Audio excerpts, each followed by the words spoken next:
बंदी छोड़ सतगुरु रामपाल जी परमेश्वर जी की जय हो। परमपिता परमात्मा सारी सृष्टि के रचनहार कुल मालिक असंख्य ब्रह्मांडों के स्वामी जगत गुरु तीनों लोकों में प्रवेश करके सबका धारण पोषण करने वाले राजाधिराज आत्माधार नाथों के नाथ देवों के देव महादेव सर्वेश्वर महेश्वर मृत्युंजय अजरो अमर आदि अनादि सनातनी प्रभु जगत पिता जगदीश्वर श्री श्री 1008 की उपाधि के वास्तविक अधिकारी अकाल मूर्त शब्द स्वरूपी राम वासुदेव सर्वगतम ब्रह्म परम पूज्य प्रथम पूज्य परम संत परम पुरुष परम धनी परम दयालु सत्य कबीर हक्का कबीर अल्लाहु कबीर अल्लाहु अकबर बाखबर अल्लाह ताला जगत के तारणहार जगत के मुक्तिदाता जगत के जगन्नाथ हारे के सहारे हिंदुओं के राम मुसलमानों के अल्लाह सिखों के वाहिगुरु ईसाइयों के मसीह दया के सागर दया निधि करुणा के सागर करुणा निधि स्वयंभू परिभू संकट मोचन कष्ट हरण मंगल करण दुख भंजन अविगत कबीर निर्विकार निर्विषम परमात्मा अलय अलेख सतगुरु आदि अनादि सतगुरु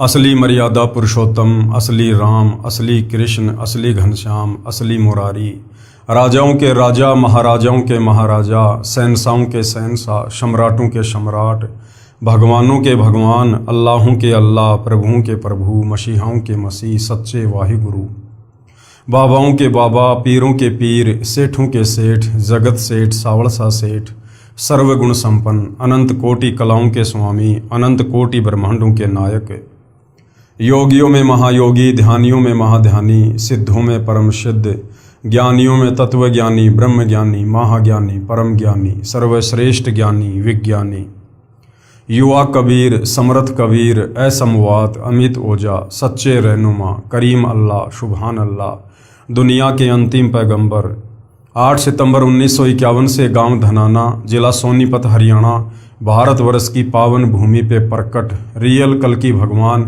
श्री नारायण साकार हरि श्री बाबा साहेब नूर अनंत परमात्मा सच्चे दरवेश सच्चे बाखबर संत श्रोमणी सतगुरु रामपाल जी परमेश्वर जी के चरण कमल में आप और हम सभी भाई बहनों का अनंत कोटि दंडवत प्रणाम।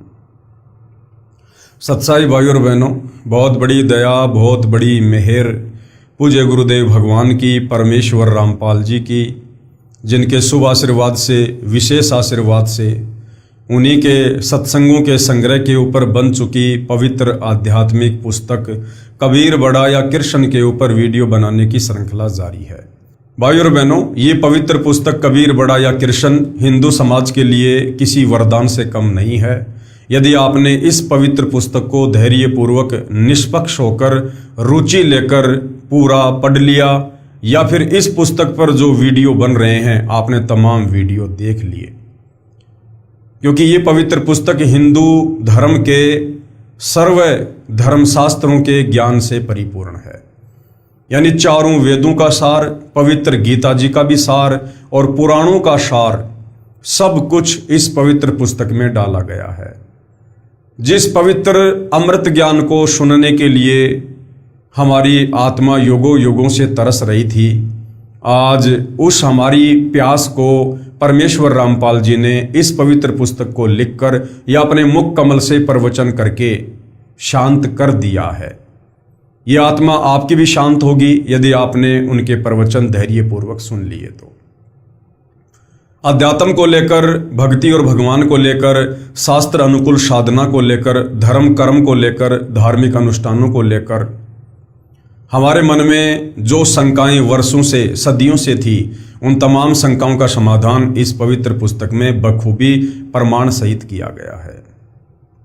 तो वर्तमान में हमारा जो टॉपिक चल रहा है इस पुस्तक पर वो है जनता की अदालत। यानी जनता की अदालत में मामला चल रहा है। मामला क्या है? कबीर बड़ा या कृष्ण। और जनता की अदालत में जज खुद जनता को बनाया गया है, क्योंकि वर्तमान में जनता एजुकेटेड है, शिक्षित है, पढ़ी लिखी है, अपनी आंखों से सारे प्रमाण अपने ही धर्म ग्रंथों में लिखे हुए देखकर जनता भली भांति सच और झूठ का निर्णय कर सकती है। दूसरी तरफ श्री कृष्ण उर्फ विष्णु को पूर्ण परमात्मा बताते हुए तमाम हिंदू धर्मगुरु जनता की अदालत में श्री कृष्ण जी का पक्ष लेकर उनके वकील बनकर खड़े हैं। तो दूसरी तरफ कबीर जी को पूर्ण परमात्मा कहते हुए अकेले सतगुरु रामपाल जी खड़े हुए हैं उनके वकील बनकर। हिंदू धर्मगुरुओं का दावा है कि हमारे चारों वेदों में, पवित्र गीता जी में और पुराणों में श्री कृष्ण और विष्णु को ही पूर्ण परमात्मा बताया गया है और हम तो इन्हीं की भक्ति करते हैं, सदियों से करते आ रहे हैं। इनके अलावा और कोई भगवान शास्त्रों में नहीं है। ये अजरो अमर हैं, अविनाशी हैं, इनके कोई माता पिता नहीं हैं और ये अखिल ब्रह्मांड के स्वामी हैं। तो दूसरी तरफ कबीर जी के वकील सतगुरु रामपाल जी ने जिन धर्मशास्त्रों का हवाला देकर हिंदू धर्मगुरु श्री कृष्ण जी को परमात्मा साबित कर रहे थे, उन्हीं धर्म ग्रंथों से, वेदों से, गीता जी से, पुराणों से सतगुरु रामपाल जी ने जनता की अदालत में ये क्लियर कर दिया, प्रमाणित कर दिया कि श्री कृष्ण उर्फ विष्णु ये केवल एक ब्रह्मांड में 3 लोक के स्वामी हैं। 3 लोक में भी केवल एक शतगुण विभाग के स्वामी हैं। इनकी माँ का नाम दुर्गा है, इनके पिता का नाम काल ब्रह्म है, जिसको ज्योति निरंजन भी कहते हैं। अर्थात श्री विष्णु जी का जन्म होता है, इनकी मृत्यु होती है। ये अजरो अमर परमात्मा नहीं है, ये अखिल ब्रह्मांडों के स्वामी नहीं है। इन्हें स्वयं सतभक्ति का, शास्त्र अनुकूल साधना का ज्ञान नहीं है। ये स्वयं भी मोक्ष मार्ग से वंचित हैं, फिर भला इनके साधकों का मोक्ष कैसे संभव है। और सतगुरु रामपाल जी ने उन्हीं धर्मशास्त्रों से दिखा दिखाकर कबीर जी को पूर्ण परमात्मा साबित कर दिया। और उसके बाद बहुत सारी लीलाएं जो श्री कृष्ण जी के समय हुई और कबीर जी के समय हुई, उन तमाम लीलाओं को कंपेयर करके भी बताया कि वास्तव में सुप्रीम गॉड कौन है। और जब जनता की अदालत में जनता अपनी आंखों से तमाम सबूत अपने ही धर्म ग्रंथों में देख रही है, उनकी आंखें फटी की फटी रह जा रही है। और अध्यात्म को और अच्छे से जानने के लिए सतगुरु रामपाल जी से सवाल कर रहे हैं और सतगुरु रामपाल जी जनता की अदालत में जनता के प्रत्येक सवाल का प्रेम पूर्वक प्रमाणित जवाब दे रहे हैं। और इसी प्रश्नोत्तरी में धर्मदास जी का प्रकरण चल रहा है। धर्मदास जी बांधवगढ़ के रहने वाले थे, मथुरा में गए हुए थे, विष्णु जी के पुजारी थे। वहां पूर्ण परमात्मा कबीर देव एक जिंदा बाबा के रूप में मिले।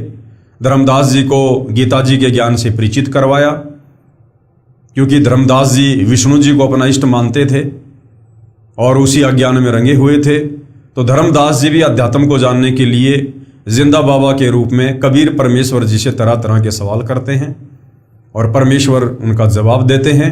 और जहां धर्मदास बीच बीच में काल का वकील बनकर परमात्मा से वाद विवाद करता है, तो परमेश्वर जिंदा रूप में अंतर्ध्यान हो जाते हैं। और इस प्रकार 2 बार परमात्मा धर्मदास जी की आंखों के सामने से अंतर्ध्यान हुए और धर्मदास उसके बाद में डगमग सा हो जाता है, विचलित हो जाता है, रोने लगता है कि मैंने तो उनके साथ में व्यर्थ में वाद विवाद कर दिया। वो तो वास्तव में ही अल्लाह की जात थे, वो तो कोई फरिश्ते थे जो बता रहे थे, बिल्कुल सत्य बता रहे थे। तो दूसरी बार परमात्मा धर्मदास जी के सामने से अंतर्ध्यान हुए और उसके बाद फिर कब मिले, क्या ज्ञान दिया, ये आज के प्रकरण में हम देखेंगे। जिंदा बाबा का दूसरी बार अंतर्ध्यान होना। जिंदा बाबा के रूप में कौन है? खुद कबीर परमात्मा, परम अक्षर ब्रह्म। धर्मदास जी ने कहा, हे जिंदा, आप ये क्या कह रहे हो कि श्री विष्णु जी 3 लोकों में केवल एक विभाग के मंत्री हैं, केवल शतोगुण विभाग के मंत्री हैं, अखिल ब्रह्मांड के स्वामी नहीं हैं। आप गलत कह रहे हो। श्री विष्णु जी तो अखिल ब्रह्मांड के स्वामी हैं। ये ही श्री ब्रह्मा रूप में उत्पत्ति करते हैं, विष्णु रूप होकर संसार का पालन करते हैं तथा शिव रूप होकर संहार करते हैं। और यही चौंध भाई और बहनों पूरे हिंदू समाज को वर्तमान में भी लगी हुई है। हमारे नादान धर्म गुरुओं को तत्व ज्ञान के अभाव में आज भी लगी हुई है, उन्हें आज भी मोतियाबिंद है। हमारे शंकराचार्यों का भी यही मानना है तत्व ज्ञान के अभाव से कि श्री विष्णु जी ब्रह्मा रूप में आकर सृष्टि की उत्पत्ति करते हैं, विष्णु रूप में आकर पालन पोषण करते हैं और शंकर रूप में संहार करते हैं। इन्हें भी वास्तव में अध्यात्म के विषय में नहीं पता है। तथा शिव रूप होकर संहार करते हैं। ये तो कुल के मालिक हैं, यानी सारी सृष्टि के मालिक हैं श्री विष्णु जी। यदि फिर से आपने श्री विष्णु जी को अपमानित किया तो ठीक बात नहीं रहेगी। धर्मदास जी परमात्मा से नाराज हो गए अपने इष्ट के विषय में उल्टी सीधी बातें सुन के। हालांकि उल्टी सीधी बातें धर्मदास जी को लग रही थी, लेकिन परमात्मा तो सीधी सीधी कह रहे थे। परमेश्वर कबीर जी ने कहा, मूर्ख के समझावते ज्ञान गाठ का जाए, और कोयला होत न उजला भावे सोमन साबुन लाए। इतना कहकर परमेश्वर जिंदा रूपधारी अंतर्ध्यान हो गए। दूसरी बार परमेश्वर को खोने के पश्चात धर्मदास बहुत उदास हो गए। भगवान विष्णु में इतनी अटूट आस्था थी कि आंखों प्रमाण देखकर भी झूठ को त्यागने को तैयार नहीं थे। कबीर जान बूझ सांची तजे, करे झूठ से ने, ताकि संगत हे प्रभु शौपन में भी ना दे। लेकिन ये परमात्मा दयालु है। इस काल ने युगों युगों से हमारे ऊपर जो ये अज्ञान का काला रंग जमा रखा है, परमेश्वर के बिना इसे कौन साफ कर सकता है। तो ये दयालु हमारी किसी बात का बुरा नहीं मानते हैं। तो परमेश्वर ने धर्मदास जी को झटका दिया, क्योंकि बीच बीच में वो काल का वकील बन जाया करता था। कुछ देर के पश्चात धर्मदास की बुद्धि से काल का साया हटा और अपनी गलती पर विचार किया कि सब प्रमाण गीता से ही प्रत्यक्ष किए गए थे। धर्मदास जी सोचने लगे कि जिंदा बाबा सारे के सारे प्रमाण हम हिंदुओं की गीता जी को दिखा दिखा कर बता रहे थे, अध्याय बता रहे थे, श्लोक बता रहे थे, और मैं ही व्यर्थ में अपनी अल्प बुद्धि के चलते उनके साथ में वाद विवाद कर रहा था। महात्मा जी अपनी जगह बिल्कुल सही थे। जिंदा बाबा ने अपनी ओर से तो कुछ भी नहीं कहा। मैं कितना अभागा हूं कि मैंने अपने हठी व्यवहार से देव स्वरूप तत्वदर्शी संत को खो दिया।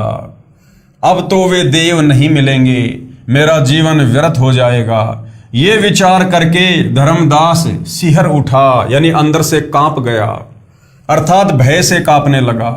खाना भी कम खाने लगा, उदास रहने लगा, तथा मन मन में अर्जी लगाने लगा कि हे देव, हे जिंदा बाबा, एक बार दर्शन दे दो। भविष्य में ऐसी गलती कभी नहीं करूंगा। मैं आपसे करबद्ध प्रार्थना करता हूं, मुझ मूर्ख की ओछी मंदी बातों पर ध्यान ना दो। मुझे फिर मिलो गोसाई, आपका ज्ञान सत्य, आप सत्य, आप जी का एक एक वचन अमृत है। कृपया दर्शन दो, नहीं तो अधिक दिन मेरा जीवन नहीं रहेगा। इस प्रकार की हृदय से प्रार्थना आत्मा से रो रो कर आदरणीय धर्मदास जी करने लगे। तीसरे दिन परमेश्वर कबीर जी एक दरिया के किनारे वृक्ष के नीचे बैठे थे। आसपास कुछ आवारा गायें भी उसी वृक्ष के नीचे बैठी जुगाली कर रही थी। कुछ दरिया के किनारे घास चर रही थी। धर्मदास की दृष्टि दरिया के किनारे पीतांबर पहने बैठे संत पर पड़ी। अब तीसरी बार परमात्मा जब धर्मदास के सामने आते हैं तो एक हिंदू साधु का रूप बनाकर आते हैं। देखा आसपास गायें चर रही हैं, ऐसा लगा जैसे साक्षात भगवान कृष्ण अपने लोक से आकर बैठे हों। और भाई वास्तव में यदि सृष्टि में कोई असली कृष्ण है तो सतगुरु रामपाल जी हैं, ये कबीर भगवान ही है। सारे खेल यही परमात्मा खेलता है। श्री कृष्ण जी भी इस कबीर परमात्मा की ही आत्मा है। जब उस आत्मा को कभी कोई आपत्ति आती है, जैसे कंस को मारना था, केसी को मारना था, चानोर को मारना था, तो कबीर परमात्मा ही श्री कृष्ण रूप में सारे कार्य किए। त्रेता युग में रावण को मारना था तो राम रूप में इस कबीर भगवान ने ही उसका संहार किया था। धर्मदास उत्सुकता से संत के पास गया तथा देखा ये तो कोई सामान्य संत है।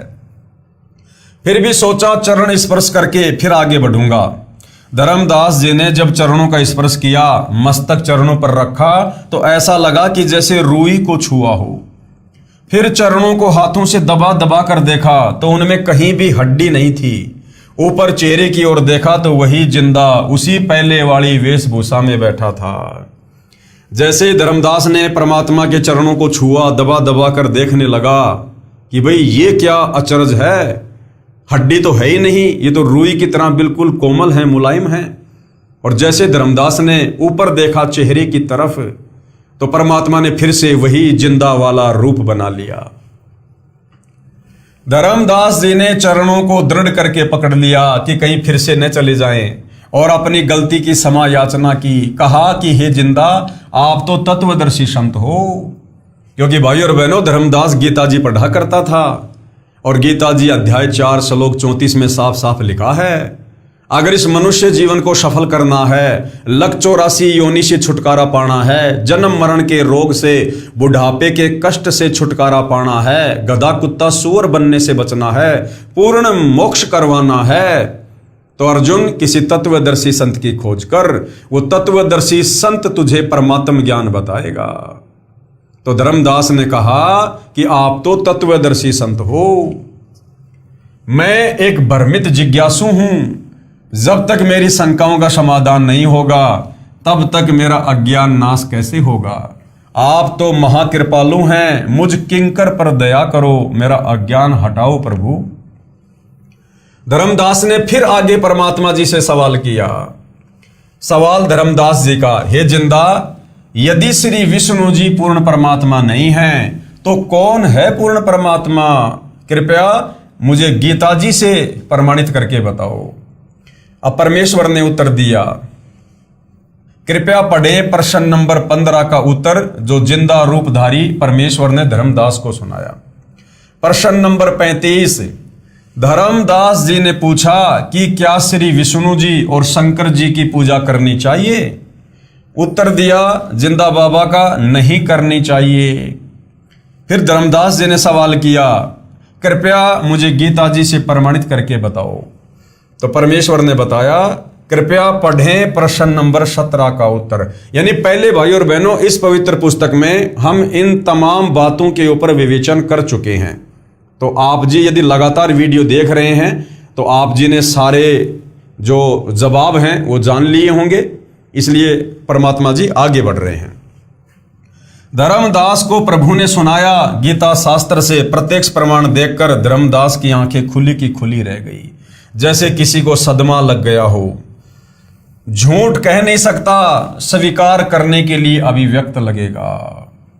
जिंदा रूपधारी परमेश्वर ने धर्मदास को संबोधित करते हुए कहा कि हे वैष्णव महात्मा, कौन सी दुनिया में चले गए, लौट आओ। मानो धर्मदास नींद से जागा हो।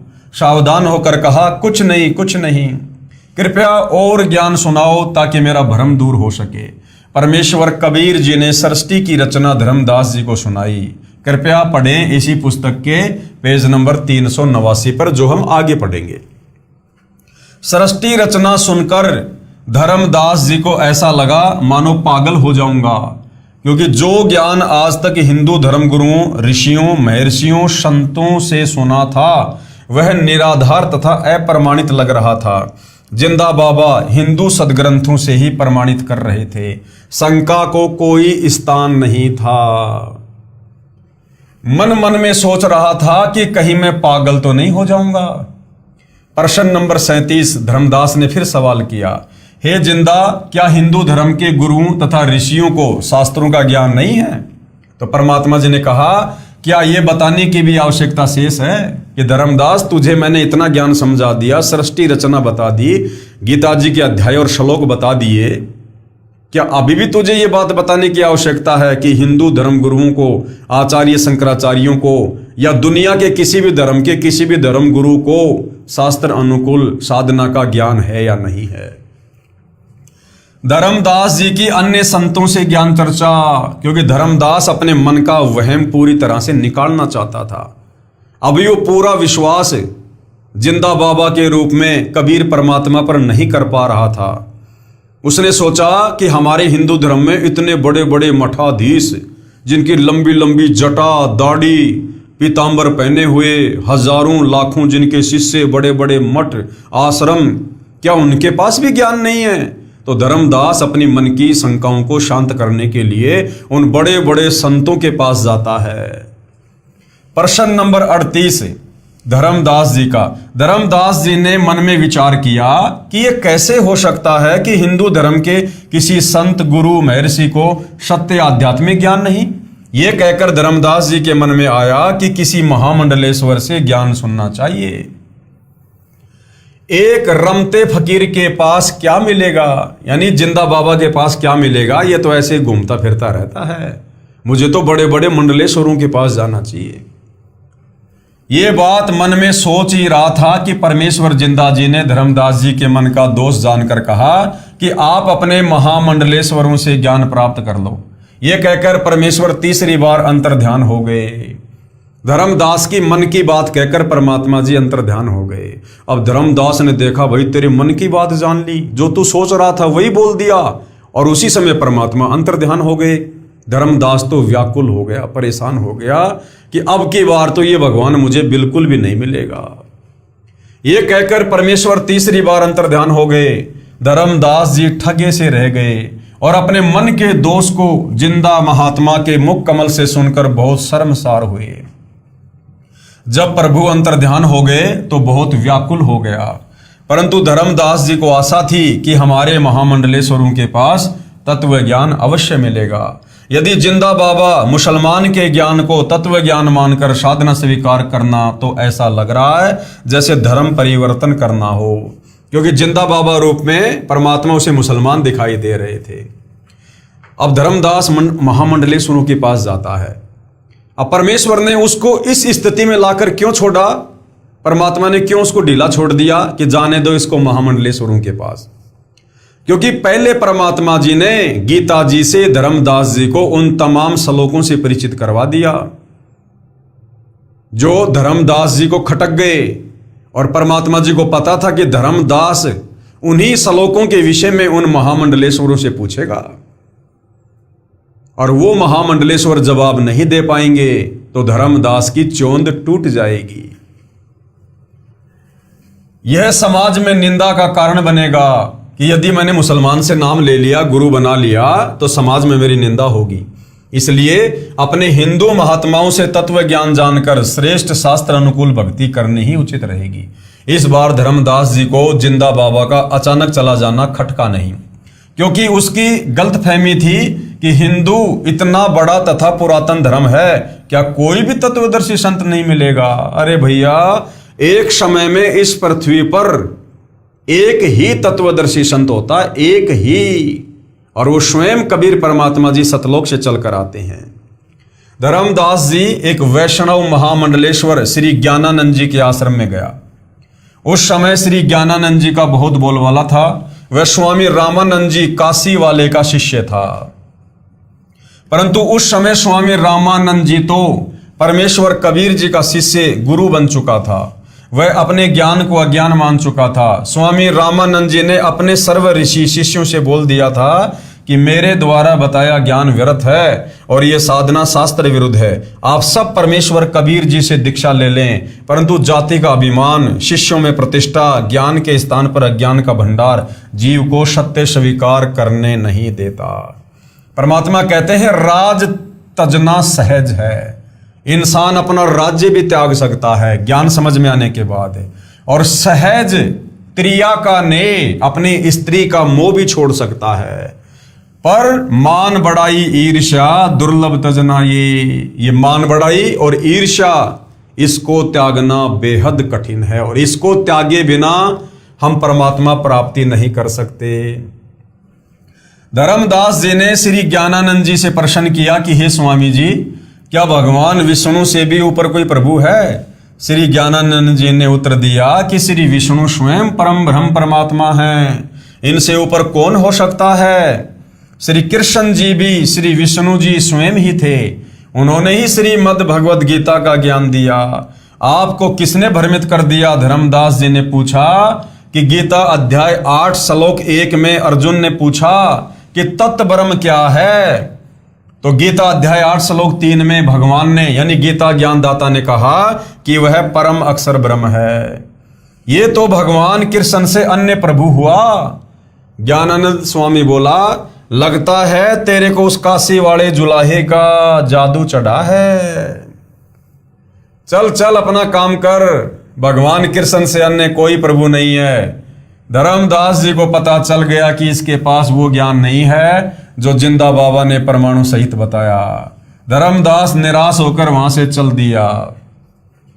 धर्मदास जी को यह नहीं पता था कि काशी वाला जुलाहा व बाबा जिंदा ही है। अब धर्मदास को यह नहीं पता था कि जो जिंदा बाबा उसको मिला था वो काशी वाला कबीर ही था। तो धर्मदास फिर वहां से आगे चला गया ज्ञान प्राप्ति की सोचकर। फिर धर्मदास को पता चला कि एक मोहनगिरी नाम के महामंडलेश्वर हैं, उनके पास जाकर भगवान की चर्चा करनी शुरू की।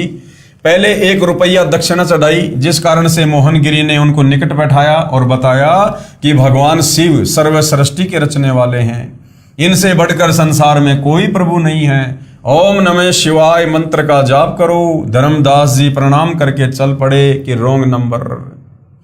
सोचा इनका कितना अच्छा नाम है, ज्ञान दे ले 1 पैसे का नहीं है। नाम तो मोहनगिरी और ज्ञान 1 दे लेगा नहीं। धर्मदास जी से किसी ने बताया कि एक बहुत बड़ा तपस्वी है, कई वर्षों से खड़ा तप कर रहा है।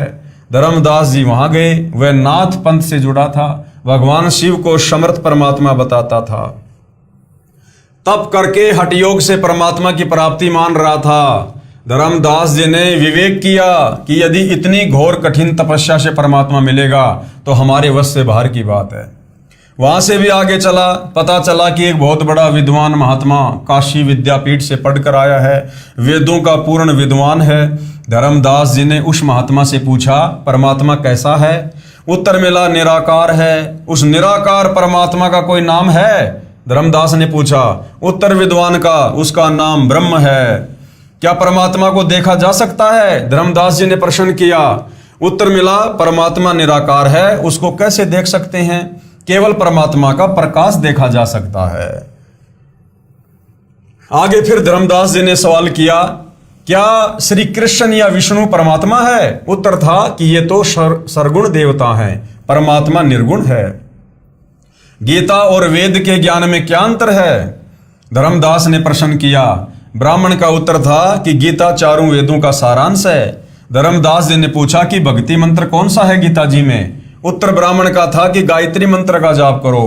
ओम भूर्भुवस्सुवः तत्सवितुर्वरेण्यं भर्गो देवस्य धीमहि धियो यो नः प्रचोदयात्।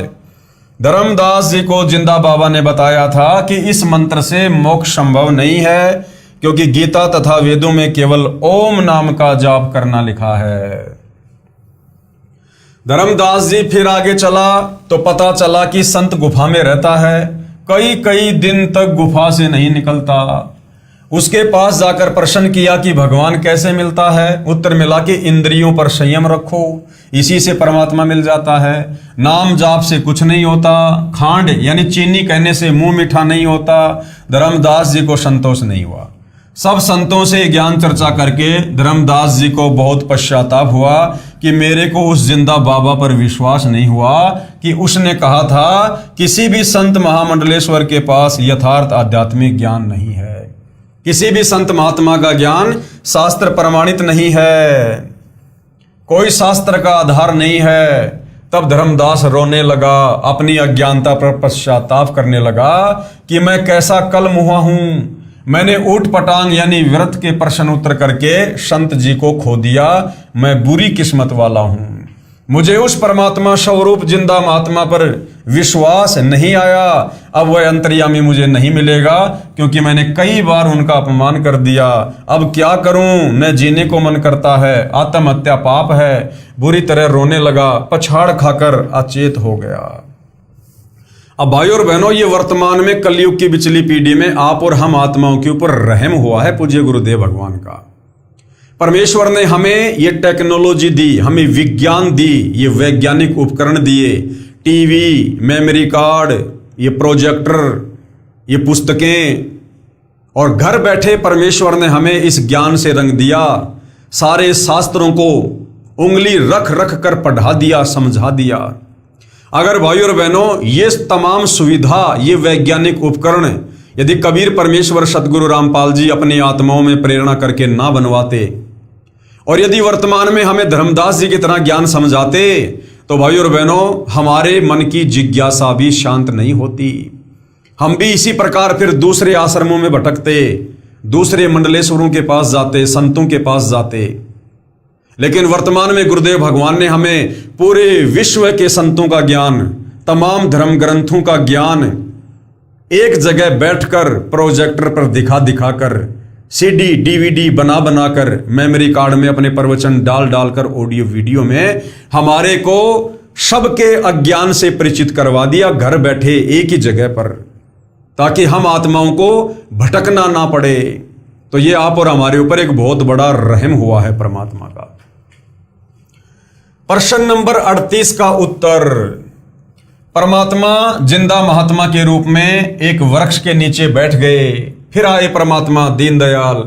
धर्मदास जी सचेत हुआ और हृदय से पुकार की कि हे जिंदा, एक बार दर्शन दे दो, मैं टूट चुका हूं, किसी के पास ज्ञान नहीं है, आपकी सारी बातें सत्य हैं परमात्मा, एक बार मुझ अज्ञानी महामूर्ख को क्षमा करो। आप जिंदा बाबा ही नहीं परमात्मा हो, आप महाविद्वान हो, आपके ज्ञान का कोई सामना करने वाला नहीं है। मैं जिंदगी में कभी आप पर अविश्वास नहीं करूंगा। ऐसा विचार कर आगे चला तो देखा एक वृक्ष के नीचे एक साधु बैठा है। कुछ व्यक्ति उसके पास बैठे हैं। धर्मदास जी ने सोचा कि मैं तो उन महामंडलेश्वरों से मिलकर आया हूं जिनके पास कई सैकड़ों भगत दर्शनार्थ बैठे रहते हैं।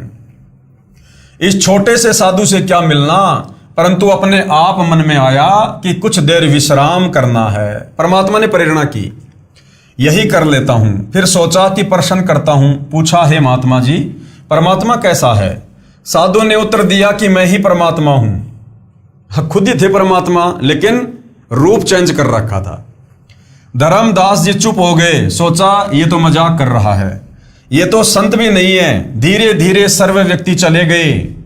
जब धर्मदास जी चलने लगे तो परमात्मा जी बोले कि हे महात्मा, क्या आपके महामंडलेश्वरों ने नहीं बताया कि परमात्मा कैसा है? धर्मदास जी ने आश्चर्य से देखा कि इस साधु को कैसे पता लगा कि मैं कहां कहां भटका हूं। उसी समय परमात्मा ने वही जिंदा बाबा वाला रूप बना लिया। धर्मदास जी चरणों में गिरकर बिलख बिलख कर रोने लगा तथा कहा कि हे भगवान, किसी के पास ज्ञान नहीं है, मुझ पापी अवगुण हारे को क्षमा करो महाराज, मैं बड़ी भारी भूल की है।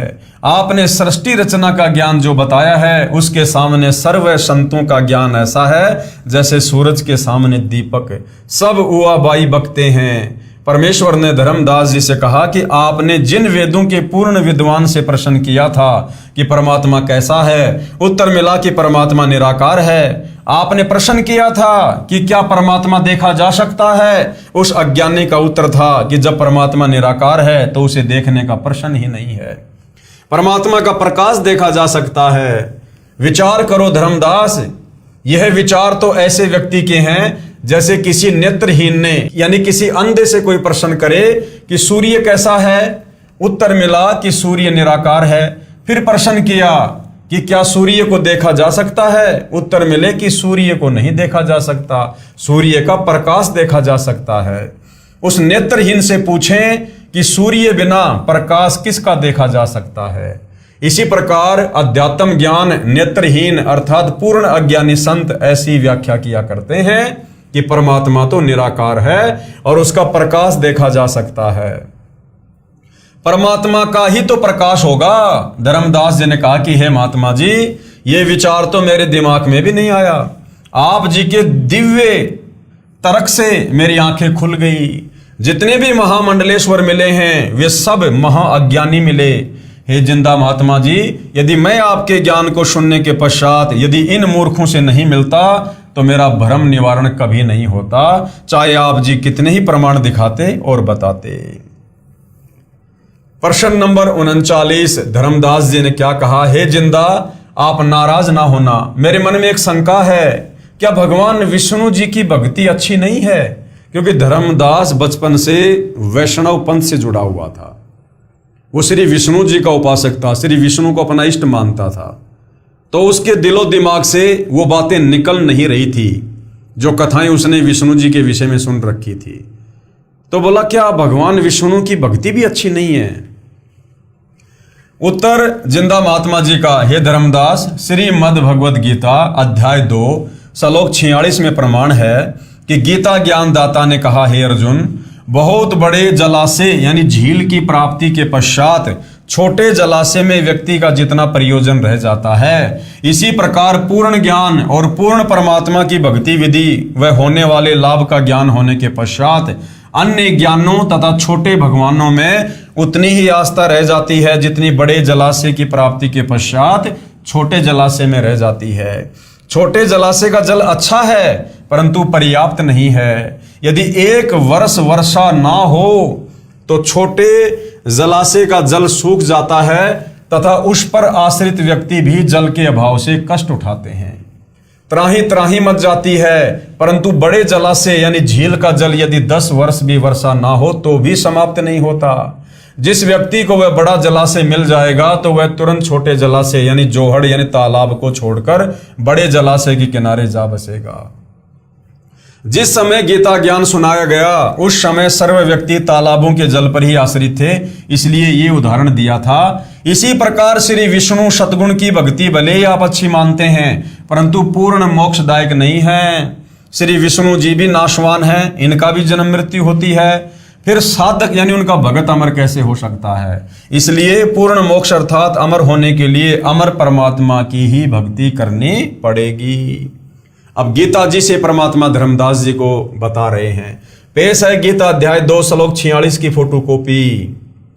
सब ओर से परिपूर्ण जलाशय के प्राप्त हो जाने पर यानी पूर्ण परमात्मा का ज्ञान हो जाने पर, पूर्ण परमात्मा की भक्ति प्राप्त हो जाने पर छोटे जलाशय में मनुष्य का जितना प्रयोजन रहता है, ब्रह्म को तत्व से जानने वाले ब्राह्मण का समस्त वेदों में उतना ही प्रयोजन रह जाता है। जिस प्रकार बड़ा जलाशय मिल जाने पर छोटा जलाशय बुरा नहीं लगता, लेकिन उसकी औकात का पता चल जाता है कि अगर 1 साल बरसात नहीं हुई तो मैं तो प्यासा मर जाऊंगा, मेरा परिवार प्यासा मरेगा, खेती नहीं कर पाऊंगा। तो बड़ा जलाशय मिलने के बाद व्यक्ति की पूरी आस्था बड़े जलाशय में हो जाती है।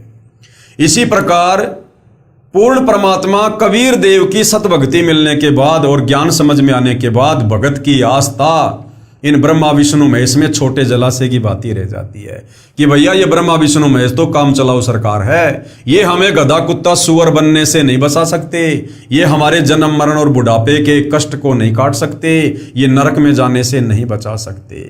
तो इस प्रकार परमात्मा जी ने धर्मदास जी को समझाया कि ब्रह्मा विष्णु महेश ये कोई बुरे नहीं है, लेकिन हमें जो मनुष्य जन्म मिला है मोक्ष प्राप्ति के लिए वो इनके बस से बाहर की बात है। प्रश्न नंबर 40, हे जिंदा महात्मा जी, मैंने आपके ऊपर अविश्वास किया, मैं महापापी हूं, मुझे क्षमा करना। परमेश्वर ने उत्तर दिया, जिंदा बाबा जी का उत्तर, हे धर्मदास, मैंने ही आपके मन में यह प्रेरणा की थी। यदि आप उन अपने धर्म गुरुओं की तलाशी ना लेते तो आप कभी मेरी बातों पर विश्वास नहीं करते। रह रहकर तेरे मन को यही बात कचोटती रहती कि ऐसा नहीं हो सकता कि हिंदू धर्म के किसी महर्षि महामंडलेश्वर व संत महंत को तत्व ज्ञान नहीं होगा। अब आप मेरी बातों पर विश्वास करोगे। विचार करो धर्मदास, जब गीता ज्ञान दाता गीता अध्याय 4 श्लोक 32 व 34 में कहता है कि जो ज्ञान परम अक्षर ब्रह्म यानी परमेश्वर अपने मुख कमल से सुनाता है वह तत्व ज्ञान है, और गीता अध्याय 4 श्लोक 32 में यह बताया गया है उस ज्ञान को तू तत्वदर्शी संतों के पास जाकर समझ। फिर गीता अध्याय 4 श्लोक 34 में क्या बताया कि उस ज्ञान को तू किसी तत्वदर्शी संत के पास जाकर समझ। अर्थात धर्मदास, अगर तुम्हारी गीता ज्ञान देने वाले भगवान के पास में कंप्लीट ज्ञान होता तो वो अर्जुन को तत्वदर्शी संत की शरण में जाकर ज्ञान समझने को क्यों कह रहा है? वो खुद ही समझा देता, अगले अध्याय में वो गीता जी वाला ज्ञान बता देता, लेकिन वो खुद हाथ खड़े कर रहा है कि भाई वो तत्व ज्ञान तो मेरे पास भी नहीं है, वो मोक्ष वाला मार्ग मुक्ति वाला ज्ञान मेरे पास भी नहीं है अर्जुन, उसके लिए तत्वदर्शी संत की खोज कर। इससे सिद्ध हुआ कि गीता ज्ञान देने वाले परमात्मा को ही तत्व ज्ञान नहीं तो गीता पढ़ने वाले व इन भगवान के उपासकों को ज्ञान कैसे होगा? भाई जब गीता जी का ज्ञान देने वाले भगवान को तत्व ज्ञान नहीं है तो इन मंडलेश्वरों के पास में कहां से आएगा, उसके पुजारियों के पास कहां से आएगा वो तत्व ज्ञान। पेश है गीता अध्याय 4 श्लोक 32 की फोटोकॉपी। इस प्रकार और भी बहुत तरह के यज्ञ वेद की वाणी में विस्तार से कहे गए हैं। वेद की वाणी नहीं, ब्रह्मणे मुखे का मतलब है सच्चिदानंद घन ब्रह्म की वाणी, यानी कबीर वाणी में, 5वें वेद सूक्ष्म वेद में। उन सबको तू मन, इंद्रिय और शरीर की क्रिया द्वारा संपन्न होने वाला जान। इस प्रकार तत्व से जानकर उनके अनुष्ठान द्वारा तू कर्म बंधन से सर्वदा मुक्त हो जाएगा। पेश है गीता अध्याय 4 श्लोक 34 की फोटोकॉपी, जिसमें तत्वदर्शी संत की शरण में जाकर तत्व ज्ञान समझने की सलाह दी गई है। क्या कहा गया है?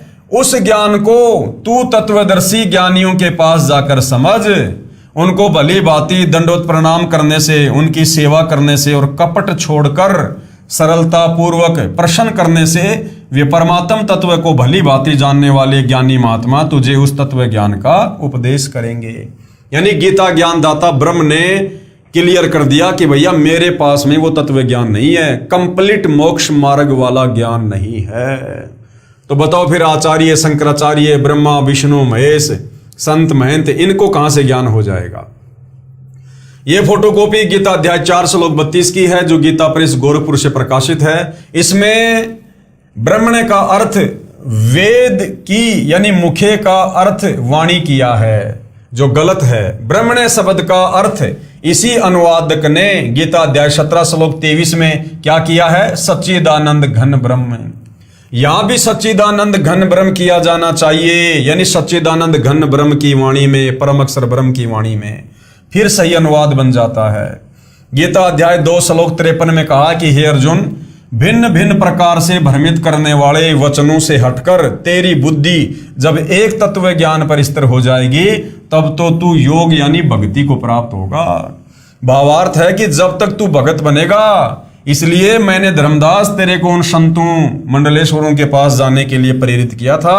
अब तू योग को प्राप्त होगा यानी भगत बन सकेगा, क्योंकि तेरी शंकाओं का समाधान हो चुका है। अब तेरे मन में कोई शंका नहीं है। पेश है गीता अध्याय 2 श्लोक 53 की फोटोकॉपी। भांति भांति के वचनों को सुनने से विचलित हुई तेरी बुद्धि जब परमात्मा में अचल और स्थिर ठहर जाएगी तब तू योग को प्राप्त होगा, यानी तू भक्ति करने लायक बनेगा, अर्थात तेरा परमात्मा से नित्य संयोग हो जाएगा। आगे धर्मदास जी ने फिर सवाल किया परमात्मा जी से, क्या पूर्ण मोक्ष के लिए भगवान विष्णु जी तथा भगवान शंकर जी की पूजा को छोड़ना पड़ेगा? परमात्मा जी ने उत्तर दिया, इन प्रभुओं को नहीं छोड़ना। कि हे धर्मदास, ब्रह्मा विष्णु महेश को नहीं छोड़ना, ये तो भक्ति रूपी पेड़ की टहनियां हैं, इनको तोड़ना नहीं, इनको छोड़ना नहीं। हमने भक्ति विधि चेंज करनी है, इनकी पूजा छोड़नी होगी। इन भगवानों को नहीं छोड़ना, इनकी पूजा छोड़नी है। पूजा हमने परम अक्षर ब्रह्म की करनी है, कबीर देव की करनी है। हमने ब्रह्मा विष्णु महेश को छोड़ना नहीं है। ये तो भक्ति रूपी पेड़ की टहनियां हैं, फल तो इन्हीं के लगेंगे। लेकिन हम जो इनकी पूजा करके सर्व लाभ प्राप्त करना चाह रहे हैं, ये हमारी नादानी है। तो क्या उत्तर दिया? इन प्रभुओं को नहीं छोड़ना, इनकी पूजा छोड़नी होगी। फिर धर्मदास जी ने सवाल किया, हे जिंदा, मैं समझा नहीं, इन विष्णु और शंकर प्रभुओं को नहीं छोड़ना और पूजा छोड़नी पड़ेगी? मेरी छोटी बुद्धि है, मैं महाज्ञानी प्राणी हूं, कृपया विस्तार से बताने की कृपा करें। तो परमेश्वर जी ने क्या उत्तर दिया? उत्तर जिंदा महात्मा जी का, हे धर्मदास जी, आप इनकी साधना शास्त्र विधि त्याग कर मनमाना आचरण कर रहे हो। यानी तुम जो ब्रह्मा विष्णु महेश को इष्ट मान के पूजा कर रहे हो ना, ये गीता और वेदों के विरुद्ध है, मनमाना आचरण है, जिससे आप जी को लाभ नहीं मिल रहा। इन देवताओं से लाभ लेने के साधना के मंत्र मेरे पास हैं। जैसे भैंसा है, उसको भैंसा भैंसा करते रहो, वह आपकी ओर नहीं देखेगा।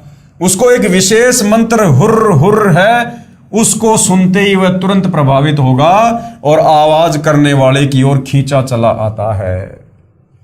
इसी प्रकार ये जो ब्रह्मा विष्णु महेश हैं, इनके नाम जाप करने से कुछ नहीं होगा।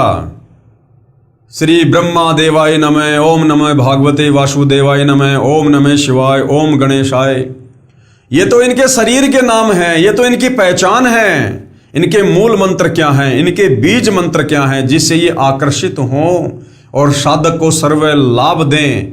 परमात्मा ने कहा कि वो मुझ तत्वदर्शी संत के पास हैं और धरती पर किसी के पास नहीं। इसी प्रकार इन सर्व आदरणीय देवताओं के निज मंत्र हैं, यानी मूल मंत्र हैं, जिनसे वे पूर्ण लाभ तथा तुरंत लाभ देते हैं। प्रिय पाठकों, वही मंत्र मेरे पास यानी सतगुरु रामपाल जी के पास हैं। वर्तमान में इस धरती पर वो मंत्र, इन देवी देवताओं के मूल मंत्र, बीज मंत्र, जिससे साधक सर्व लाभ प्राप्त करेगा, वो केवल धरती पर सतगुरु रामपाल जी के पास हैं। क्योंकि सतगुरु रामपाल जी वर्तमान में गीता अध्याय 4 श्लोक 34 के अनुसार एकमात्र तत्वदर्शी संत हैं, जो परमेश्वर जी ने गुरु जी के माध्यम से मुझे दिए। आओ और प्राप्त करो। जैसा कि आपको बताया था, प्रश्न नंबर 33 के उत्तर में वर्णन किया था कि ये संसार एक वृक्ष जानो, ये संसार एक उल्टा लटका हुआ पीपल का वृक्ष जानो, परम अक्षर ब्रह्म इसकी जड़े जानो, यानी कबीर परमात्मा इसकी जड़ हैं, और अक्षर पुरुष जो है वो तना जानो, और क्षर पुरुष यानी काल मोटी डार तथा तीनों देवता रजगुण ब्रह्मा जी, सतगुण विष्णु जी तथा तमगुण शिव जी, इस संसार रूपी वृक्ष की शाखाएं जानो और पात रूप संसार। यदि आप कहीं से आम का पौधा लेकर आए हो तो गड्ढा खोदकर उसकी जड़ों को उस गड्ढे में मिट्टी में दबाओगे और जड़ों की सिंचाई करोगे, तब वह आम का पेड़ बनेगा और उस वृक्ष की शाखाओं को फल लगेंगे। इसलिए वृक्ष की शाखाओं को तोड़ा नहीं जा सकता। ये ब्रह्मा विष्णु महेश तो भक्ति रूपी वृक्ष की शाखाएं हैं, परंतु इनको जड़ के स्थान पर गड्ढे में मिट्टी में दबाकर इनकी सिंचाई नहीं की जाती। परंतु ब्रह्मा विष्णु महेश भक्ति रूपी पेड़ की शाखाओं की पूजा नहीं की जाती। पूजा हम पेड़ की जड़ की करेंगे, परम अक्षर ब्रह्म की करेंगे, कबीर देव की करेंगे, फिर ये ब्रह्मा विष्णु महेश रूपी शाखाओं को फल लगेंगे। ठीक इसी प्रकार संसार रूपी वृक्ष की जड़ अर्थात परम अक्षर ब्रह्म को इष्ट रूप में मानकर पूजा करने से शास्त्र अनुकूल साधना होती है, जो परम लाभ देने वाली होती है। इस प्रकार किए गए भक्ति कर्मों का फल यही तीनों देवता संसार वृक्ष की शाखाएं ही कर्म अनुसार प्रदान करते हैं। इसलिए इनकी पूजा छोड़नी है, लेकिन इनको छोड़ा तोड़ा नहीं जा सकता। यही प्रमाण श्रीमद् भगवद गीता अध्याय 3 श्लोक 8 से 15 तक में भी है, और कहा है कि हे अर्जुन, तू शास्त्र विहित कर्म कर, यानी जैसी भक्ति शास्त्रों में बताई है उस अनुसार कर, अर्थात शास्त्रों में जैसे भक्ति करने को कहा है वैसा भक्ति कार्य कर। यदि घर त्याग कर जंगलों में चला गया, अर्थात तू कर्म सन्यासी हो गया, या एक स्थान पर बैठकर हठ पूर्वक साधना करने लगेगा, तो तेरा शरीर पोषण का निर्वाह भी नहीं होगा। इसलिए कर्म न करने की अपेक्षा कर्म करते करते भक्ति कर्म करना श्रेष्ठ है। गीता अध्याय 3 श्लोक 8 का निष्कर्ष है, देखिएगा अपनी आंखों से। पेश है गीता अध्याय 3 श्लोक 8 की फोटोकॉपी। तू शास्त्र विहित कर्तव्य कर्म कर, यानी जो भक्ति साधना शास्त्रों में बताई है वेद और गीता में वो कर, क्योंकि कर्म न करने की अपेक्षा कर्म करना श्रेष्ठ है, तथा कर्म ना करने से तेरा शरीर निर्वाह भी नहीं सिद्ध होगा। यानी काम भी कर और अपनी भक्ति भी कर। अगर तू एक जगह बैठ गया काम धंधा छोड़ के, तो फिर तेरा शरीर कैसे चलेगा, तेरा पेट कैसे भरेगा, तू भक्ति भी सफल नहीं कर पाएगा। इसलिए काम भी कर और भक्ति भी कर, लेकिन भक्ति कर शास्त्रों के अनुसार तत्वदर्शी संत को गुरु बनाकर। जो साधक यानी भगत शास्त्र विधि त्याग कर मनमाना आचरण करते हैं, अर्थात शास्त्र अनुकूल भक्ति कर्मों के अतिरिक्त दूसरे कर्मों में लगा हुआ मनुष्य समुदाय कर्मों के बंधन में बंधकर जन्म मरण के चक्कर में सदा रहता है। इसलिए हे कुंती पुत्र अर्जुन, शास्त्र विरुद्ध भक्ति कर्म जो कर रहा है उससे आसक्ति रहित होकर शास्त्र अनुकूल भक्ति कर्म कर। गीता अध्याय 3 श्लोक 9 में पेश है गीता अध्याय 3 श्लोक 9 की फोटोकॉपी। यज्ञ के निमित्त किए जाने वाले कर्मों के अतिरिक्त दूसरे कर्मों में लगा हुआ ही यह मनुष्य समुदाय कर्मों से बंधता है। इसलिए हे अर्जुन, तू आसक्ति से रहित होकर उस यज्ञ के निमित्त ही भली भांति कर्तव्य कर्म कर। यानी जो भक्ति कर्म करने की सलाह परमात्मा देते हैं, हमारे शास्त्र देते हैं, वही भक्ति कर्म कर। इसके अलावा यदि तू मनमाना आचरण करेगा तो तू कर्मों के बंधन में बंधेगा, काल के जाल में जकड़ा रह जाएगा। संसार की रचना करके प्रजापति कुल के मालिक ने सर्वप्रथम मनुष्यों की रचना करके साथ साथ यज्ञों अर्थात धार्मिक अनुष्ठानों की जानकारी का ज्ञान देते हुए इनसे कहा था कि तुम लोग इस तरह बताए शास्त्र अनुकूल कर्मों द्वारा वृद्धि को प्राप्त हो। इस प्रकार शास्त्र अनुकूल की गई भक्ति तुम लोगों को इच्छित भोग प्राप्त कराने वाली हो। गीता अध्याय 3 श्लोक 10। ये देखिएगा, प्रजापति ब्रह्मा ने कल्प के आदि में यज्ञ सहित प्रजाओं को रचकर उनसे कहा कि तुम लोग इस यज्ञ के द्वारा वृद्धि को प्राप्त हो और ये यज्ञ तुम लोगों को इच्छित भोग प्रदान करने वाला हो। इस प्रकार शास्त्र अनुकूल भक्ति द्वारा अर्थात संसार रूपी वृक्ष की जड़ों यानी मूल अर्थात परम अक्षर ब्रह्म की सिंचाई अर्थात पूजा करके देवताओं अर्थात संसार रूपी वृक्ष की तीनों गुण रूपी शाखाओं रजगुण ब्रह्मा, सतगुण विष्णु तथा तमगुण शिव जी को उन्नत करो। ये देवता संसार वृक्ष की शाखा तीनों देवता आपको कर्मानुसार फल देकर उन्नत करेंगे। इस प्रकार एक दूसरे से उन्नत करके परम कल्याण अर्थात पूर्ण मोक्ष को प्राप्त हो जाओ। गीता अध्याय 3 श्लोक 11। इस यज्ञ के द्वारा देवताओं को उन्नत करो। कौन सा यज्ञ? शास्त्र अनुकूल साधना करके, परम अक्षर ब्रह्म कबीर देव की पूजा करके वे देवता तुम लोगों को उन्नत करें। यानी जब हम कबीर परमेश्वर की यानी भक्ति रूपी पौधे की जड़ों की पूजा करेंगे तो जड़ों से खुराक जाएगी तने में, तने से डार में, डार से शाखाओं में। शाखा कौन है? ब्रह्मा विष्णु महेश। और ब्रह्मा विष्णु महेश से फिर साधक को तमाम लाभ मिलेंगे। तो शास्त्र अनुकूल साधना करने से ये देवी देवता भी प्रसन्न और साधक भी प्रसन्न। इस प्रकार निस्वार्थ भाव से एक दूसरे को उन्नत करते हुए तुम लोग परम कल्याण को प्राप्त हो जाओ।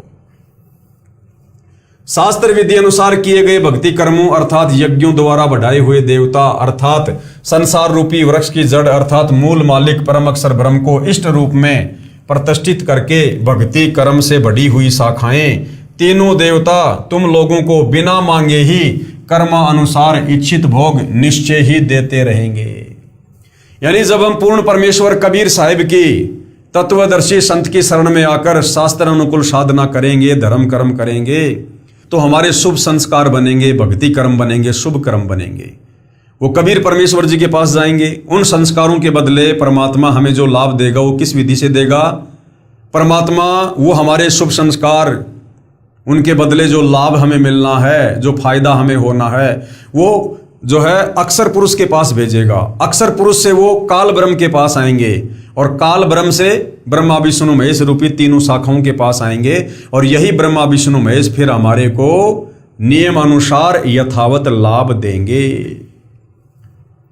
जैसे आम के पौधे की जड़ की सिंचाई करने से पेड़ बनकर शाखाएं उन्नत हो गई, फिर उन शाखाओं को अपने आप फल लगेंगे, जड़ जड़कर गिरेंगे।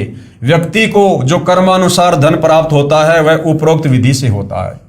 यदि कोई व्यक्ति उन देवताओं शाखाओं द्वारा दिए धन में से पुण्य दान पुण्य नहीं करता अर्थात जो पुण्य शास्त्र अनुकूल साधना नहीं करता, केवल अपना ही पेट भरता है, स्वयं ही भोगता रहता है, वह तो परमात्मा का चोर है। गीता अध्याय 3 श्लोक 12। ये देखिएगा, यज्ञ के द्वारा यानी शास्त्र अनुकूल साधना के द्वारा बढ़ाए हुए देवता तुम लोगों को बिना मांगे ही इच्छित भोग निश्चय ही देते रहेंगे।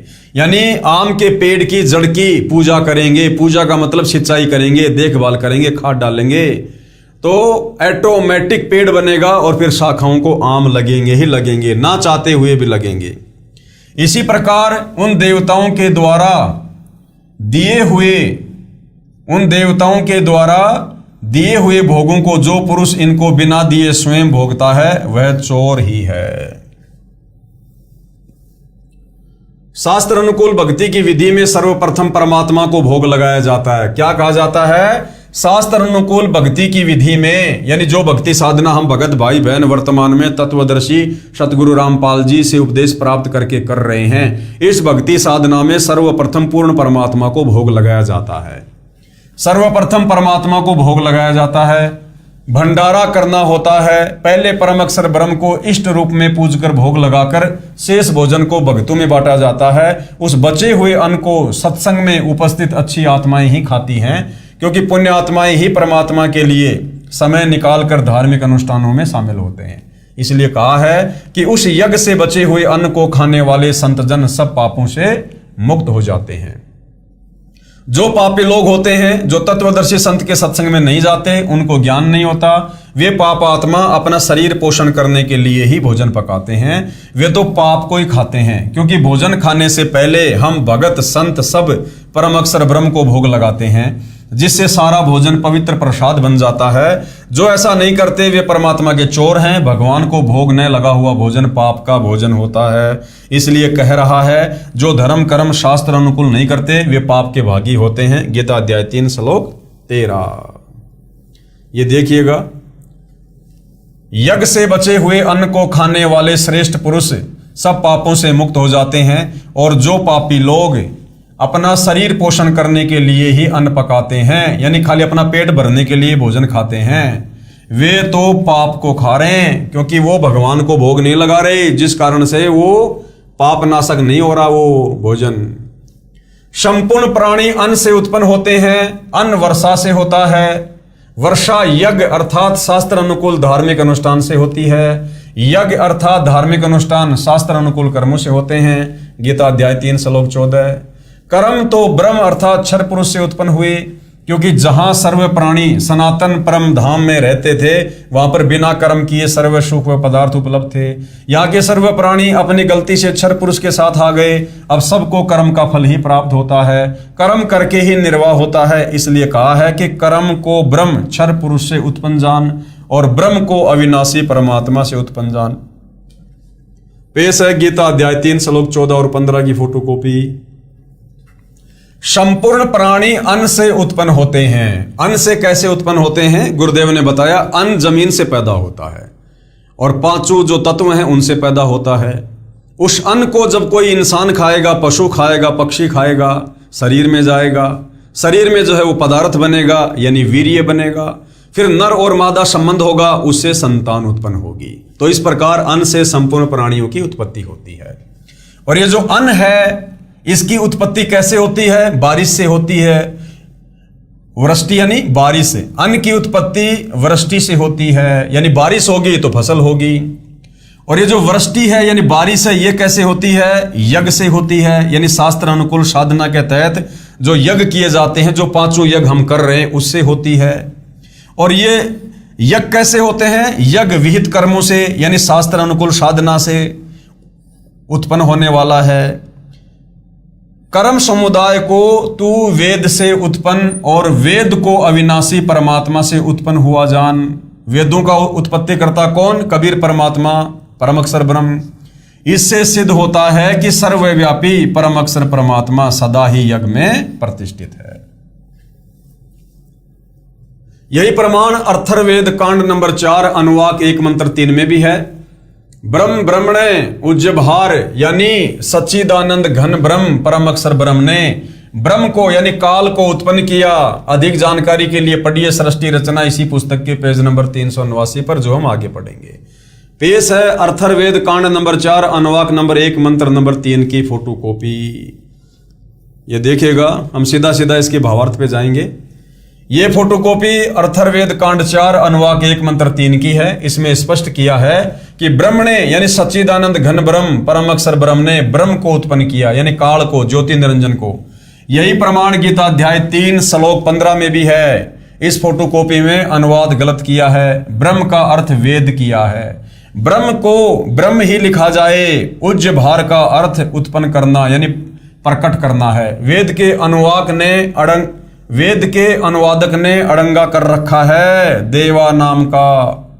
इस मंत्र का यथार्थ अनुवाद इस प्रकार है, क्योंकि भाई और बहनों, इन वेदों के अनुवाद करने वालों को, गीता जी का अनुवाद करने वालों को तत्व ज्ञान नहीं था, और तत्व ज्ञान के अभाव में इन लोगों ने जैसा इनकी बुद्धि ने काम किया उसी हिसाब से इन्होंने अनुवाद कर दिया। अथर्ववेद कांड नंबर 4 अनुवाक नंबर 1 मंत्र नंबर 3। ये देखिएगा, श्लोक है, प्रत्येक का परमेश्वर ने हिंदी में अनुवाद किया है। हम सीधा सीधा इसके भावार्थ पे चलेंगे कि ये मंत्र हमें क्या समझाना चाहता है। भावार्थ: पूर्ण परमात्मा अपने द्वारा रची सृष्टि का ज्ञान तथा सर्व आत्माओं की उत्पत्ति का ज्ञान अपने निजी दास को स्वयं ही सही बताता है कि पूर्ण परमात्मा ने अपने मध्य अर्थात अपने शरीर से अपनी शब्द शक्ति के द्वारा ब्रह्म यानी क्षर पुरुष यानी काल की उत्पत्ति की तथा सर्व ब्रह्मांडों को ऊपर शतलोक, अलखलोक, अगमलोक, अनामी लोक आदि तथा नीचे परब्रह्म के यानी अक्षर पुरुष के 7 संग ब्रह्मांड तथा ब्रह्म यानी काल के 21 ब्रह्मांडों को अपनी धारणा करने वाली आकर्षण शक्ति से ठहराया हुआ है। यानी अपनी वचन शक्ति से परमेश्वर ने इन सभी ब्रह्मांडों को स्थिर किया हुआ है। जैसे पूर्ण परमात्मा कबीर परमेश्वर यानी कबीर देव ने अपने निजी सेवक अर्थात सखा श्री धर्मदास जी, आदरणीय गरीबदास जी आदि को अपने द्वारा रची सृष्टि का ज्ञान स्वयं ही बताया, उपरोक्त वेद मंत्र भी यही समर्थन कर रहा है। तो वर्तमान में भाई और बहनों, आप और हम धर्मदास जी वाली भूमिका में हैं, जो परमेश्वर ने इस 8.5 अरब की जनसंख्या में से हम आत्माओं को ये विशेष ज्ञान बताया है। हम परमेश्वर के निजी सेवक हैं, हम सब उस परमपिता परमेश्वर के सखा हैं, उसके निजी भगत हैं, जो इस 8.5 अरब की जनसंख्या में ये बात आप और हमें समझ में आई है। नोट: गीता अध्याय 3 के इस श्लोक नंबर 14 में अक्षर शब्द का अर्थ अविनाशी परमात्मा ठीक है, परंतु जहां क्षर पुरुष, अक्षर पुरुष तथा परम अक्षर पुरुष का वर्णन है, वहां अक्षर पुरुष व क्षर पुरुष दोनों नाशवान कहे हैं। वहां पर अक्षर का अर्थ वही ठीक है। गीता अध्याय 15 श्लोक 16-17 में वर्णन है, यहां अक्षर का अर्थ अविनाशी परमात्मा है, क्योंकि सृष्टि रचना से स्पष्ट होता है कि ब्रह्म की उत्पत्ति सत्य पुरुष यानी अविनाशी परमात्मा ने की थी, काल की। इससे सिद्ध हुआ कि सर्वगतम ब्रह्म अर्थात जिस परमात्मा की पहुंच सर्व ब्रह्मांडों में है, जो सर्व का मालिक है, वह परमात्मा सदा ही यज्ञों अर्थात धार्मिक अनुष्ठानों में प्रतिष्ठित है। भावार्थ है कि परम अक्षर ब्रह्म को इष्ट देव रूप में प्रतिष्ठित करके धार्मिक अनुष्ठान अर्थात यज्ञ करने से, शास्त्र विधि अनुसार कर्म करने से भगत को भक्ति लाभ मिलता है, जिससे मोक्ष प्राप्त होता है। देखिए उल्टा रोपा गया संसार रूपी पौधे का चित्र इसी पुस्तक के पेज नंबर 261 पर। देखिए ये चित्र पेज नंबर 261 पर, इसमें पौधे की शाखाओं को गड्ढे में जमीन में लगाकर दिखाया गया है कि जो तीनों देवों रजगुण ब्रह्मा, सदगुण विष्णु तथा तमगुण शिव में से किसी की भी पूजा करता है, वो शास्त्र विधि त्याग कर मन आचरण कर रहा है। यदि आम के पौधे की टहनियों को हम यदि उस गमले में लगाएंगे और पानी डालेंगे, वो आम कभी भी हमें फल नहीं देगा, कभी भी पेड़ नहीं बनेगा। तो आप और हमने भक्ति रूपी पौधे की जो शाखाएं हैं, टहनियां हैं, ब्रह्मा विष्णु महेश, हमने इन अज्ञानी नादान धर्म गुरुओं के कहने पर इन ब्रह्मा विष्णु महेश की पूजा करनी शुरू कर दी, जबकि पूजा करनी चाहिए थी भक्ति रूपी पेड़ की जड़ों की, यानी परम अक्षर ब्रह्म कबीर देव की, जो गीता अध्याय 16 श्लोक 23-24 में अनुचित तथा व्यर्थ बताया है। जिसने सर्वगतम ब्रह्म अर्थात परम अक्षर ब्रह्म की पूजा नहीं की, उसको इष्ट रूप में नहीं पूजा, जिस कारण से उस साधक की साधना व्यर्थ है। शाखाओं को सींचने से पौधा नष्ट हो जाएगा। अन्य देवताओं की पूजा करना गीता अध्याय 7 श्लोक 12 से 15 और 20 से 23 तथा गीता अध्याय 9 श्लोक 23-24 में मना किया है। देखिएगा ये चित्र इसी पुस्तक के पेज नंबर 261 पर सीधा लगाया गया पौधा जो शास्त्र विधि अनुसार साधना है, यही मोक्षदायक है, यही प्रमाण गीता ग्रंथ में है। इसलिए हे धर्मदास, श्री ब्रह्मा जी, श्री विष्णु जी तथा श्री शिव जी को नहीं छोड़ना, इनकी पूजा इष्ट रूप में करते हो वो छोड़नी है, तभी भगत का पूर्ण मोक्ष संभव है। ये देखिएगा भाई और बहनों, ये भक्ति रूपी पौधा है, यानी सबसे ऊपर कबीर परमात्मा है जो सारी सृष्टि के मालिक हैं। ये जड़ रूप कौन है? कबीर परमात्मा है। ये फिर सृष्टि रचना से हमें पता चलता है कि कबीर परमेश्वर ने अक्षर पुरुष को 7 संग ब्रह्मांड दिए। तो पेड़ का जो तना है ये अक्षर पुरुष है, जो गीता अध्याय 15 श्लोक नंबर 16 में 2 भगवान बताए हैं, क्षर और अक्षर। ये अक्षर पुरुष है, 7 संग ब्रह्मांड का स्वामी। उसके बाद में ये काल के 21 ब्रह्मांड है। ये जो मोटी डार है ये क्षर पुरुष, ये काल है। और इस काल के 3 पुत्र हैं, ये 3 टहनियां, ब्रह्मा विष्णु महेश, रजगुण ब्रह्मा, सदगुण विष्णु, तमगुण शंकर। और बाकी जितने भी पत्ते हैं ये आम संसार के प्राणी हैं, तीनों लोगों के।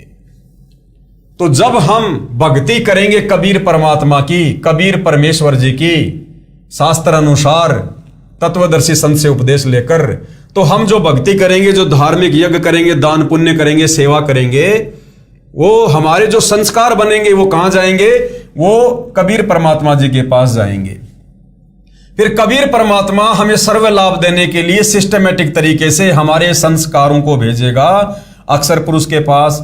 यानी जब हम इस जड़ के अंदर खाद डालेंगे, पानी डालेंगे, तो जो खुराक है वो जड़ से कहाँ आएगी? इस तने में आएगी, अक्षर पुरुष के पास। इस तने से फिर इस डार में जाएगी, काल के पास। डार से फिर ये काल हमारे संस्कार भेजेगा ब्रह्मा विष्णु महेश के पास में, और ब्रह्मा विष्णु महेश यानी इन शाखाओं के फिर फल लगेंगे, यानी ये देवता ही फिर हमारे को सर्व लाभ देंगे। तो इस प्रकार हमने पूजा करनी है परम अक्षर ब्रह्म की तत्वदर्शी संत से उपदेश लेकर। तो इस प्रकार से हमारा भला होगा। और हमने क्या कर रखा है? हमने इन नादान धर्म गुरुओं के कहने पर शास्त्र विरुद्ध साधना शुरू कर दी। यानी हमने पेड़ की जो जड़ है उसको तो ऊपर कर दिया, यानी जिस भगवान को पूजना चाहिए था उसको तो हमने छोड़ दिया, और पेड़ की टहनियों को हमने पूजना शुरू कर दिया। टहनियों में खाद डालना शुरू कर दिया, पानी डालना शुरू कर दिया कि ये जो आम का पेड़ है ये पेड़ बनेगा, फिर फल लगेंगे। अब हमने टहनियों को मिट्टी में दबा दिया तो भला पेड़ कैसे बनेगा? ये तो सूख जाएगा। तो हमने टहनी रूपी ब्रह्मा विष्णु महेश की पूजा नहीं करनी, हमने इनकी साधना करनी है। और वो साधना तत्वदर्शी संत बताता है, यानी सतगुरु रामपाल जी जैसा बताएंगे, उन्हीं मंत्रों का हमने जाप करना है। ये देखिएगा, ये है शास्त्र अनुकूल साधना। यानी पेड़, ये जो पेड़ है, पेड़ की जो जड़ है, जड़ को हमने कहां लगाया? गमले में लगाया, मिट्टी में दबाया। यानी हमने पूजा शुरू कर दी परम अक्षर ब्रह्म की, कबीर देव की, तत्वदर्शी संत से उपदेश लेकर। तो भक्ति करने से हमारे जो शुभ संस्कार बनेंगे वो कहां जाएंगे? पर इसके अक्षर पुरुष के पास जाएंगे। अक्षर पुरुष से ये जो डार है ज्योति निरंजन काल ब्रह्म, यहां आएंगे। काल ब्रह्म से फिर ब्रह्मा विष्णु महेश के पास जाएंगे, और ब्रह्मा विष्णु महेश फिर हमारे को सर्व लाभ देंगे। यदि हम तत्वदर्शी संत से उपदेश लेकर और कबीर परमेश्वर जी की भक्ति करेंगे, भक्ति रूपी पेड़ की जड़ को सींचेंगे, तो टहनियों के अपने आप जो है फल लगेंगे। प्रश्न नंबर 43। आगे धर्मदास ने फिर परमात्मा जी से सवाल किया, और परमात्मा जी क्या जवाब दे रहे हैं, इस विषय पर भाइयों और बहनों हम अगले टॉपिक पर चर्चा करेंगे।